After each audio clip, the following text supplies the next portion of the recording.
So I'm going to share a lot of my personal struggles, starting an honest fragrance review channel, things that I literally never thought about, things that actually challenge the whole validity of my channel and the validity of the idea of honest fragrance reviews. So I'm going to eat a lot of humble pie on this one. I want to start this off by saying I started this channel just to fill a gap. Like, I just wanted more genuine reviews. Now I realize there's genuine channels out there. They just never really get attention. But I wasn't finding those, and I just felt like there was this big hole missing where it seemed like a lot of the reviews, people talk like the same with the same voice as a radio ad. And it was just always, everything was good. Like, everything was a 9 or a 10, hyping everything, a bunch of lists. And I just felt like the reviews weren't even really that thought out, or people weren't actually wearing the stuff. So I went into it trying to just create something for fun, but I actually don't plan to be on this platform long term. This isn't a career for me. This isn't like my golden ticket. I don't really care, honestly. My plan is just to create a library of stuff I'm proud of and walk away from this at some point relatively soon. But that's why you see me jamming so many videos out there, because my daughter's going to be born in February. I'm going back to school and I simply won't have time. But also, I love fragrances, but it's like one of those things, I'm into it, then I'm not into it. So I'm kind of racing this clock where I'm like, it's only a matter of time before I lose interest in the hobby. So I'm just trying to get stuff out there while I can and then just move on to the next project. And I feel like that gives me the ability to be honest about this platform and to be honest about fragrance reviews and the challenges of honest ones, and why you should take every fragrance review you watch, you read, you hear, anything with an extreme grain of salt, even including mine. And I feel like you should see fragrance reviews as a way to maybe get an idea on if you'll like something, a very slight idea, and for entertainment purposes. I mean, what's wrong with just being entertained by them? People watch other people eat, like mukbang. I feel like fragrance reviews are like that. They're just literally for entertainment purposes and give you a general idea of whether or not something's worth trying. But definitely take even what I say with a grain of salt. Before I go into the negatives of what I've been doing on this platform, I want to say the overarching positive for me, which cannot be understated, is just being proud of what I'm doing. Like, when I walk away from this and look back, I'll say I came, I was honest, I was real, I never sold out, and I made something cool that I could be proud of. And my plan is to have a final curated collection, and I can look at my collection and realize it came from all that. Like, you'll have all those memory associations. And I could share what that collection is. Maybe I'll make some cool list, but that are really thought out and actually like solidified as this is my list. I think that when I show my daughter these videos, I could be more proud. I don't have to keep up with all the lies too. Like, if I was hyping everything up, it would be hard at some point to really remember what I said about any particular thing versus putting my thought into each thing and being honest with it. If somebody asked me what I think about something, I could tell them because I would just be telling the truth. I don't have to keep up with all the lies. And that positive just supersedes all the negatives I'm about to get into. The first negative that comes to mind for me is that even if you're being an honest reviewer, your tastes change. Like, there's fragrances that when I reviewed it, I gave it a very low scent rating, and now I own a bottle. The perfect example being Another 13. Like, I love this fragrance. I have it now. I have 100 ml. One of my favorites, but when I reviewed it, I really didn't speak highly on it at all. Didn't really like it, but it's not for me at all. It's actually one of the few fragrances that made me cringe wearing it. And it's just, I like things very natural and close to the earth. And this is like postmodernism in a bottle, because like the scents you're getting are like paper and swimming pool and all that. And I just didn't want to smell like paper. It actually made me feel kind of sick. And that's happened with other things, like Wulong Cha is another example. When I reviewed that one, I was like, oh, this is a masterpiece. It's a 10. I got a 10 ml decan and I wore it quite a bit, and I just got bored of it. And it's not like my taste really changed that frequently. There's some things that I liked for like a year, and then I got lost interest in, and then 2 years later I tried it again, and then I liked it again, like that. Like, I'm about to sell imagination for the third time because of that fragrance. I liked it, I didn't like it, I liked it, now I don't like it again. But that's like an important thing to always keep in mind when you're watching even my videos or any fragrance reviews in general. I try to give things a fair chance, especially if they're like more complex and they seem well done, but I just don't like it. I try to wear it in different scenarios, because some things I'll spray on my wrist at home, I don't like it, but then I'll wear it out in public and now all of a sudden I do like it. Or even if I spray a pillow and smell it at a distance, I like it, but if I smell it up close, I don't like it. But even with all that being done, I still see that people's tastes change. There's some fragrances that are just solidified as like grail fragrances, which I covered in one of my videos, the 7 all-time favorites. And these fragrances, it's like music. It's like that music you used to listen to that represents a certain stage of your life. Like the classics, maybe you listened to it when you were really young, like, and it was just the band at the time, and it will be solidified in your mind forever. It's like you don't actually listen to that music as much anymore, but you'll always look at it with a bit more respect than anything else. That's the only way I could describe it. There's certain fragrances that really just represent the beginning of my journey and really what got me into fragrance and made me love fragrances.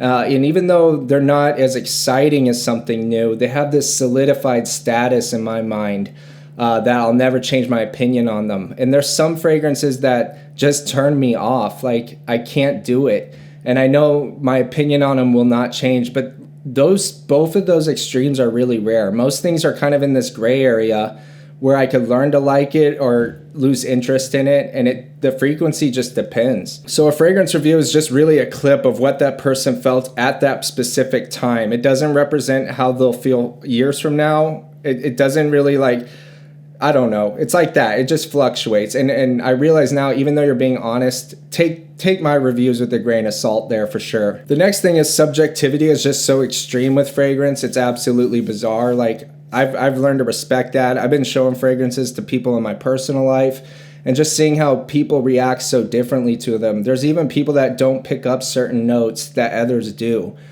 People will describe things very differently from each other, and people like things that I can't stand. And I like things that other people can't stand. And once you really get into the subjectivity of it all, I kind of feel like a clown. Like, why do people care what I think, basically? Like, why do they care? Like, it's honest, but we're talking about something so subjective. And it's kind of hard when, like, I really don't like something and coming out being honest, because you have to always maintain a level of respect. Like, this isn't really hard because I try to do this, but it also is like you have to be mature when you're handling it, because you're talking about somebody else's treasure for sure. And the fragrance is a personal thing. Our taste actually is personal.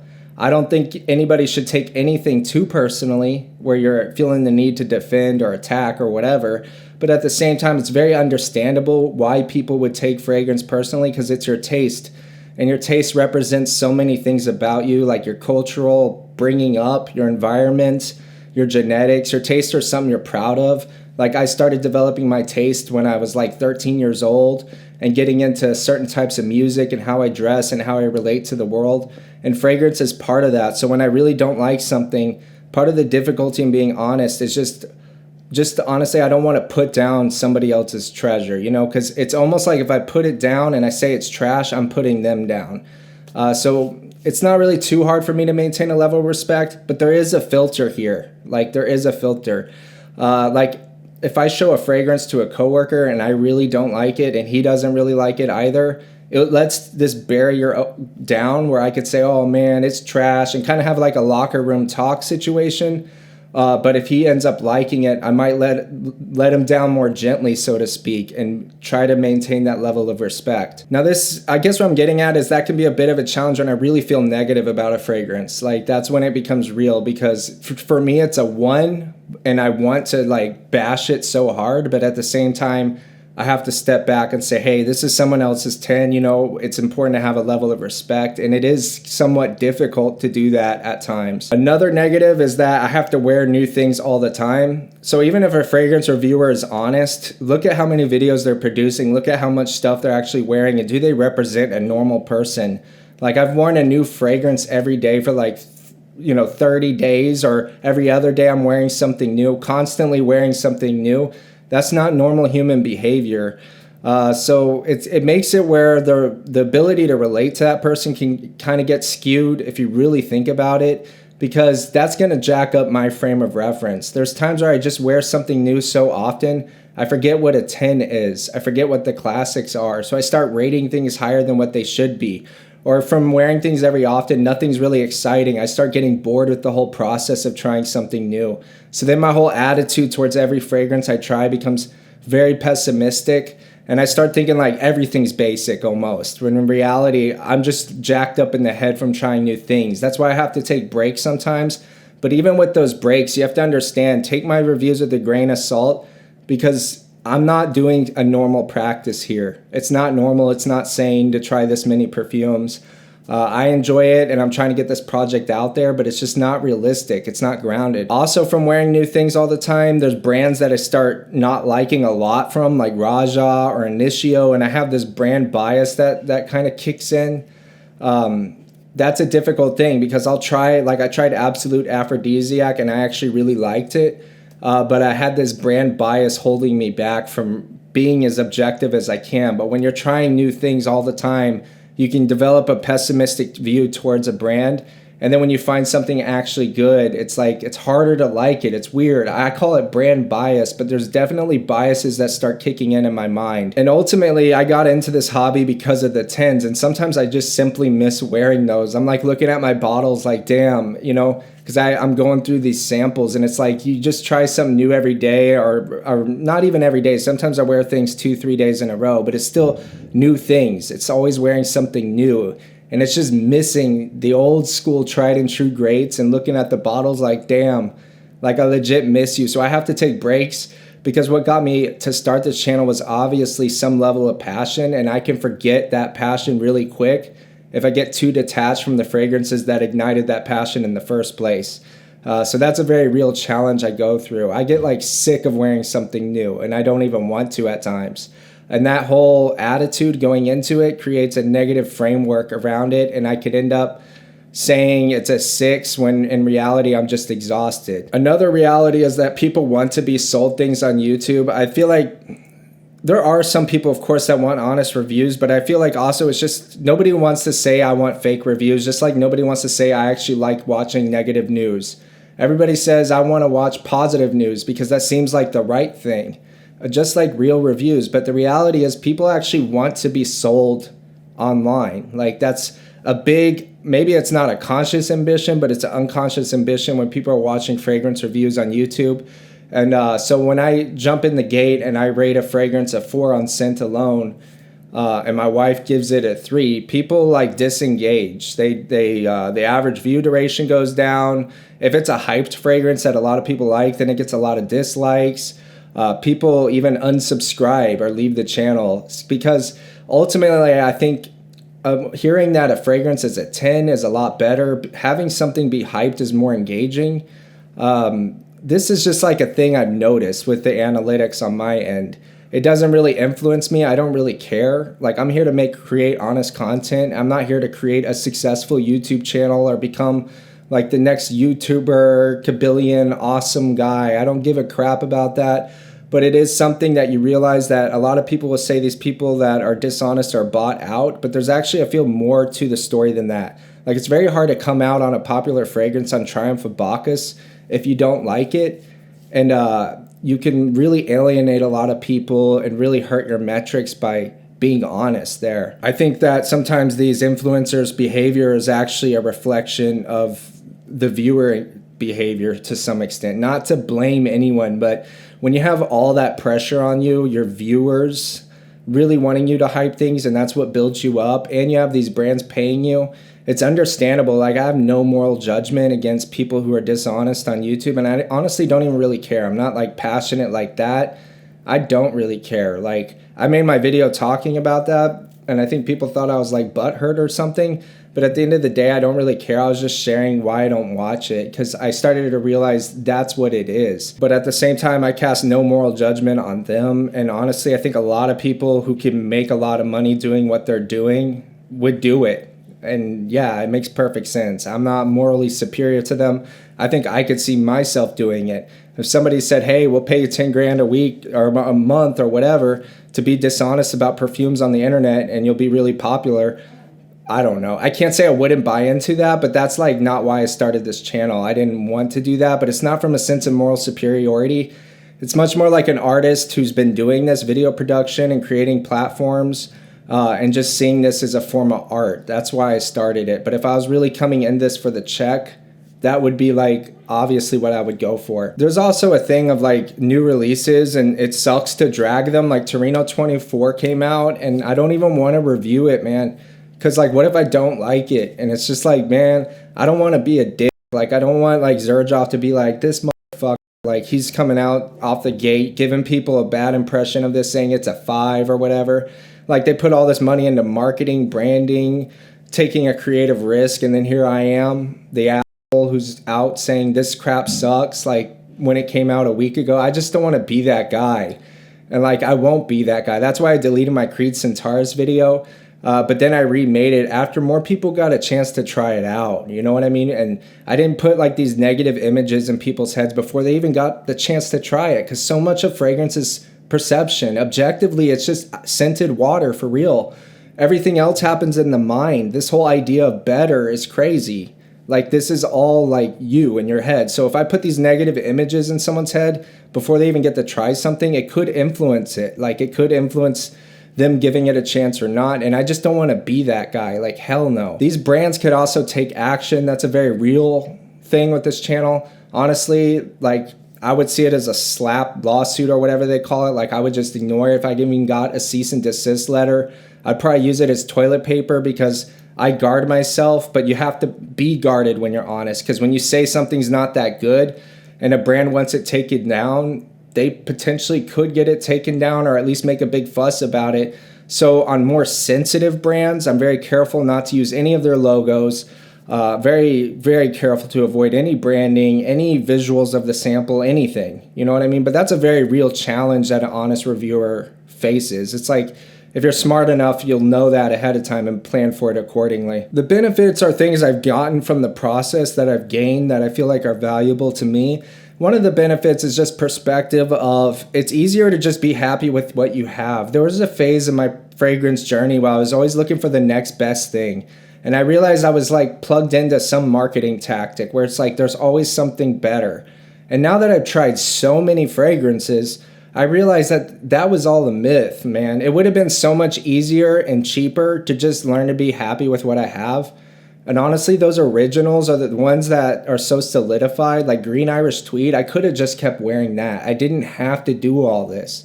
And even now that I'm doing all this, I still remember the OGs, like the original discoveries with like, those were the best.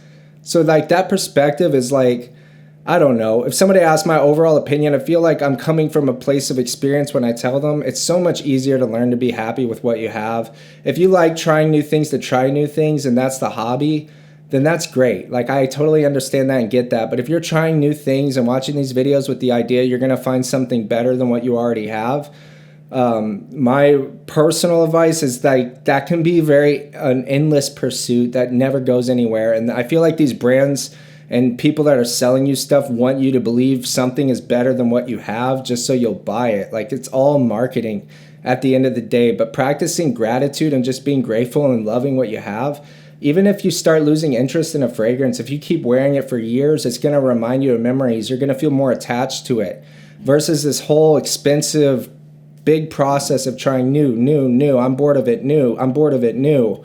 Like, it feels like a hamster on a wheel almost.